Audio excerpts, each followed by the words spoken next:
আসছেন। আমরা বলতে চাই, আপনি যদি নির্ভয় একজন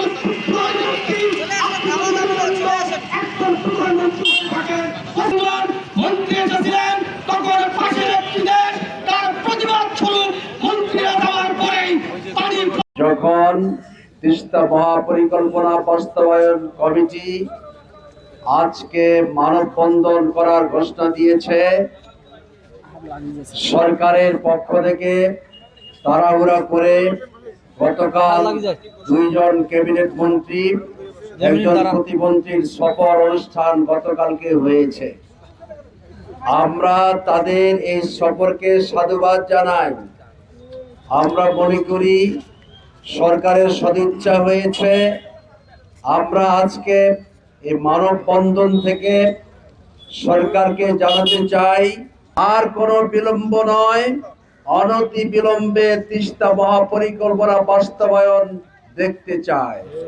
আমরা বলতে চাই যে কমিটির মধ্যে কাজ সীমাবদ্ধ নয়, কবে নাগাদ কাজ শুরু হবে আমরা চাই আগামী মন্ত্রী পরিষদে এক সভায় সিদ্ধান্ত নিয়ে, যাতে করে 1 মাসের মধ্যে তিস্তা মহাপরিকল্পনা কাজ শুরু করা হয়। এই দেশবাসী জানতে চায়। মাননীয় প্রধানমন্ত্রী, আপনার বাবাই কিন্তু এই তিস্তা ব্যারাজ প্রকল্পটি চালু করেছিলেন।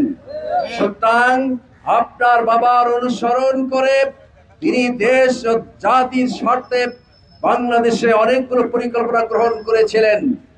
আর গোটা পৃথিবীর মধ্যে এই তিস্তা ব্যারাজটি হলো অন্যতম একটি বড় সেচ খাল।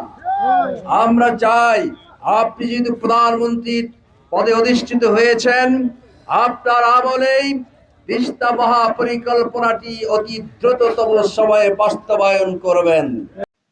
বাংলাদেশ জামাত ইসলামী আজকে তিস্তা মহাপরিকল্পনা বাস্তবায়ন সংগ্রাম পরিষদের আহ্বানে আমরা মানববন্ধন কর্মসূচি দিয়েছি। এর মূল উদ্দেশ্য হলো সেটা হচ্ছে বর্তমান সরকারের কাছে আমাদের জোর দাবি, তিস্তা পাড়ের মানুষের দীর্ঘ 55 বছরের যে দুর্ভোগ, সেই দুর্ভোগ থেকে বাঁচানোর জন্য তিস্তা মহাপরিকল্পনা বাস্তবায়নের বিকল্প নাই। কিন্তু আমরা বিশেষ করে উত্তরবঙ্গবাসী প্রত্যাশা করেছিলাম যে বর্তমান সরকার তাদের অন্যতম অঙ্গীকার ছিল যে ক্ষমতায় আসলে তারা তিস্তা মহাপরিকল্পনা বাস্তবায়নের পদক্ষেপ গ্রহণ করবে। কিন্তু আমরা দেখতে পাচ্ছি যে তিস্তা মহাপরিকল্পনার জন্য দীর্ঘদিনের দাবিকে উপেক্ষা করে যাদের কোনো দাবি দেওয়া ছিল না, সেই দাবি দেওয়াহীন পরিকল্পনা অর্থাৎ সরকার চলে গেল কোথায়? আজকে পদ্মা মহাপরিকল্পনা বাস্তবায়নের জন্য আমরা মনে করি এই বরাদ্দ তিস্তা মহাপরিকল্পনার জন্য, কিন্তু সরকার সেটাকে ডাইভার্ট করে পদ্মা মহাপরিকল্পনা বাস্তবায়নের জন্য এই টাকাকে নিয়ে গেছে। এই জন্য আমরা সরকারের প্রতি জোর দাবি জানাচ্ছি, পদ্মা মহাপরিকল্পনার ব্যাপারে কখনো কোনো দাবি এদেশের মানুষ শোনেনি। আমরা প্রায় 2 কোটি মানুষ আজকে ভুক্তভোগী। আমাদের প্রতি বছরই প্রায় 10,000 পরিবার এই তিস্তার ভাঙনে ক্ষতিগ্রস্ত হয়। এই তিস্তা পারে 2 কোটি মানুষের জন্য বাংলাদেশ সরকারের দৃশ্যমান কোনো পরিকল্পনা আমরা এ পর্যন্ত দেখতে পাইনি। প্রিয় এলাকাবাসী, আমরা তাই বলতে চাই, যার তো ইন্টারনেটে 2 কোটি মানুষ কি বাংলাদেশের মানুষ নয়? 2 কোটি মানুষ কি বাংলাদেশের মানুষের জিডিপিতে কোনো অবদান রাখে না?